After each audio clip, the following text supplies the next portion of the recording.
ఇప్పటికే కేంద్ర ప్రభుత్వం రాష్ట్రాలకు సంబంధించిన బడ్జెట్ ప్రవేశపెట్టింది. అయితే ఈసారి కూడా రాష్ట్రానికి మొండిచేయి. అదేవిధంగా రాయలసీమ జిల్లాలో ఉన్నటువంటి ప్రధానమైన జిల్లా కర్నూలు జిల్లా. అయితే ఈ కర్నూలు జిల్లాకు సంబంధించి బడ్జెట్లో పూర్తిగా అన్యాయం జరిగిందని చెప్పేసి రాయలసీమ విద్యార్థి సంఘం నాయకులు వారితో మాట్లాడారు. చెప్పండి, ఇప్పటికి బడ్జెట్లో కర్నూలు జిల్లాకు పూర్తిగా అన్యాయం జరిగింది అన్నది వాస్తవం. మరి కేంద్ర ఆర్థిక శాఖ మంత్రి నిర్మలా సీతారామన్ గారు బడ్జెట్ రిలీజ్ చేస్తూ ఉన్నారు అంటే అది కూడా ఆదివారం రోజు రిలీజ్ చేస్తూ ఉన్నారు. 1వ తారీఖు ఆదివారం అయినా కూడా ఖచ్చితంగా ఆదివారం రోజే రిలీజ్ చేస్తామంటే అసలు చాలా ఆశలతో ఉన్నాం మేమైతే. ఎందుకంటే పూర్తిగా వెనకబడినటువంటి జిల్లా అయిన కర్నూలు జిల్లాకు ఆశలు చిగురించినాయి. ఏదైనా ప్రాజెక్టులకు సంబంధించి కానీ, లేకపోతే ఇక్కడ డెవలప్మెంట్కి సంబంధించి కానీ, లేకపోతే కరువు వలసలకు సంబంధించినటువంటి అంశాలకు కానీ ఏదైనా మేలు చేసే రకంగా ఈ బడ్జెట్ ఉంటుందేమో అని ఆశపడ్డాం. అయితే పూర్తిగా మమ్మల్ని నిరాశకు చేసింది కేంద్రం విడుదల చేసినటువంటి బడ్జెట్ ఏదైతే ఉందో ఆ బడ్జెట్. మరి జిల్లాకు ₹1 నిధులు లేకుండా బడ్జెట్ని విడుదల చేసినటువంటి చరిత్ర బీజేపీ పార్టీకే దక్కుతుందని చెప్పేసి ఈ సందర్భంగా తెలియజేస్తాము.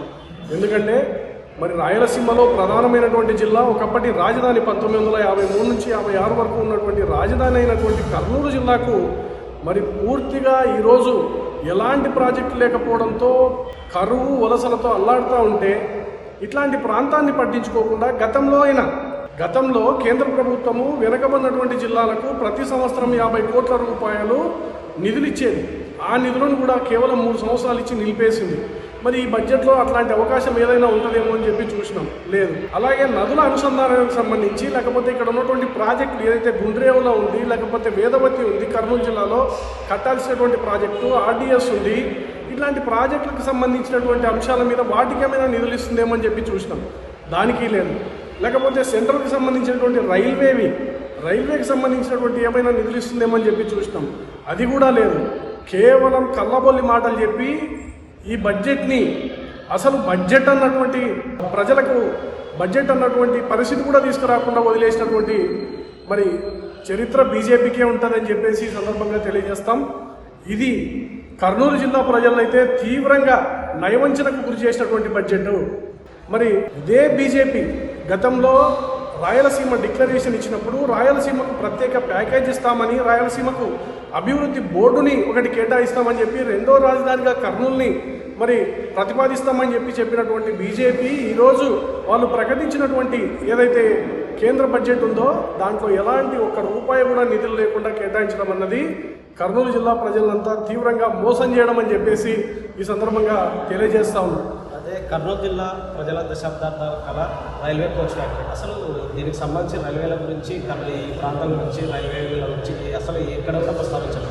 దీన్ని ఎలా చూస్తారు? రైల్వే కోచ్ ఫ్యాక్టరీ అన్నది నడుస్తూనే ఉంది. అది ఒక ప్యాసింజర్ రైలు లాగా ఎన్నో సంవత్సరాల నుంచి, దాదాపు 10 సంవత్సరాలు అయిందేమో అది నడుస్తూనే ఉంది. మరి దానికి ఎట్లాంటి కేటాయింపులు కేటాయించలేదు ప్రత్యేకంగా. అయితే గతంలో ఏ రకంగా అయితే దానికి సంబంధించిన కన్స్ట్రక్షన్ జరుగుతూ ఉందో అదే కన్స్ట్రక్షన్ ఇప్పుడు కూడా జరుగుతూ ఉంది. ఎలాంటి నిధులు కేటాయించకపోవడం, అక్కడ మరింత అభివృద్ధి చెందేటువంటి అవకాశం ఉన్నా కూడా మరి తగినంత మంది సిబ్బందిని కానీ స్టాఫ్ని కానీ తీసుకోకపోవడం ఈ బడ్జెట్లో అయితే పూర్తిగా రైల్వేకి సంబంధించినటువంటి అంశాన్ని కూడా పూర్తిగా మరి అన్యాయానికి గురి చేసేటువంటి, మరీ ప్రముఖంగా చెప్పుకోవాలంటే కర్నూలు జిల్లాకైతే పూర్తిగా అన్యాయం జరిగిందనే చెప్తా ఉన్నాం. అదేవిధంగా ఎడ్యుకేషన్ సంబంధించి అంటే సెంట్రల్ యూనివర్సిటీ కావచ్చు, పూర్తిగా ఎడ్యుకేషన్లో 0.6% గతంలో బడ్జెట్, అసలు ఈ బడ్జెట్లో 0.33%. దీని ఎలా అసలు పూర్తిగా ఎడ్యుకేషన్ అనేది అభివృద్ధి దిశగా ఉండాలి, కానీ ఈ బడ్జెట్లో మాత్రం పూర్తిగా అన్యాయం చేసింది.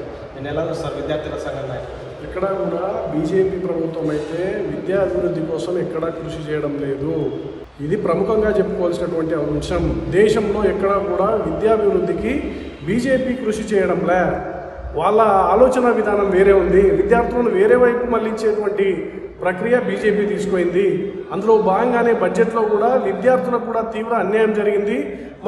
మరీ ముఖ్యంగా కర్నూలు జిల్లాకు రావాల్సినటువంటి అనేక కేంద్ర విద్యా సంస్థలు నెలకొల్పాల్సినటువంటి అవసరం ఉన్నా కూడా మరి బడ్జెట్లో ₹1 కూడా దానికి సంబంధించి కేటాయింపు లేకపోవడం, ప్రత్యేకంగా మళ్ళీ భవిష్యత్తులో ఏమైనా వస్తాయనేటువంటి అవకాశం కూడా లేకపోవడం అన్నది నిజంగా బాధాకరమైనటువంటి విషయం. ఉన్నటువంటి ఆ IIIT అది కూడా అక్కడ జగన్నాథగఢ దగ్గర తూతూ మంత్రంగా నడుస్తూ ఉంది కానీ పూర్తి స్థాయిలో దాన్ని ఇంకా అభివృద్ధి చేయాల్సినటువంటి అవసరం ఉంది. అనేక విద్యా సంస్థలు నెలకొల్పాల్సినటువంటి కరువు వలసలతో కూడినటువంటి జిల్లాలో మరి ఆ రకమైనటువంటి ఆలోచన కేంద్ర ప్రభుత్వం చేయకపోవడం అనేది బాధాకరమైనటువంటి విషయం. చివరగా అయితే రాష్ట్ర ప్రభుత్వం కానీ అయితే పొద్దుపడిచిన చంద్రబాబు నాయుడు అమరావతి లేదా పోలవరం అంటున్నారు. అయితే అలాంటి మెయిన్ ప్రాజెక్టులకి నిధులు లేవు. దీన్ని మీరు ఎలా చూస్తారు? ఈరోజు రాష్ట్ర ప్రభుత్వం ఈరోజు కూడా వచ్చింది, నేను న్యూస్లో చూసిన, పోలవరం తొందరలోనే పూర్తి చేస్తామని. అసలు పోలవరానికి నిధులే కేంద్రం ఇవ్వకపోతే ఏ రకంగా పూర్తి చేస్తారని చెప్పేసి మేము అడుగుతున్నాం. కూటమిలో భాగంగా మీరు ఉన్నారు కాబట్టి ఈరోజు బీజేపీ పార్టీ ఏం చేసినా కూడా దానికి చప్పట్లు కొట్టేటువంటి పరిస్థితుల్లో రాష్ట్ర ప్రభుత్వం ఉండొచ్చు. కానీ ప్రజలు అన్ని గమనిస్తూ ఉన్నారు. మరీ ముఖ్యంగా రాయలసీమకు గుండ్రేవల ప్రాజెక్టు 2 రాష్ట్రాల సమస్యగా ఈరోజు తీసుకొచ్చి పెట్టినారు. మరి కేంద్రం దాన్ని తీసుకొని ఆ బాధ్యతను తీసుకొని జాతీయ ప్రాజెక్టుగా ప్రకటించి మరి 2 రాష్ట్రాలకు నీళ్ళు ఇచ్చేటువంటి ప్రక్రియ, అటు కర్ణాటక అయితేనేమి, లేకపోతే ఇటు తెలంగాణ అయితేనేమి, ఇటు రాయలసీమ అయితేనేమి 3 ప్రాంతాలకు కూడా నీళ్ళు ఇచ్చేటువంటి అవకాశం ఉంటుంది. మరి దీన్ని ఎందుకు తీసుకోలేకపోయింది? అలాగే వేదవతి నిర్మాణం జరుగుతూ ఉంది. దాని నిర్మాణాన్ని పూర్తిగా ఆపేసి ఈరోజు అసలు వేదవతి ఊసేలేదు. మరి కరువు వలసలతో అల్లాడుతున్నటువంటి రాయలసీమ ప్రాంతానికే ఈ ప్రాజెక్టుల విషయంలో ఇంత అన్యాయంగా వివరిస్తే ఇంకా మిగతా ప్రాంతాల పరిస్థితి ఎలా ఉంటుందన్నది ప్రజల ఊహకే వదిలేసినటువంటి అంశం. ఈరోజు బీజేపీ ప్రభుత్వం పూర్తిగా ఇచ్చినటువంటి బడ్జెట్లో మాత్రం అట్టర్ ఫ్లాప్ అయిందని చెప్పి తెలియజేస్తా ఉన్నాం. చూసాం కదా, అయితే రాయలసీమ అభివృద్ధికి కానీ లేదా కర్నూలు జిల్లాకి సంబంధించి ఇక్కడ కూడా కేంద్రం ప్రవేశపెట్టినటువంటి బడ్జెట్ పైన ప్రజల అసంతృప్తి ఉన్నారని చెప్పేసి తెలియజేయలేదు. Video journalist Nageswara Madhu, Kurnool.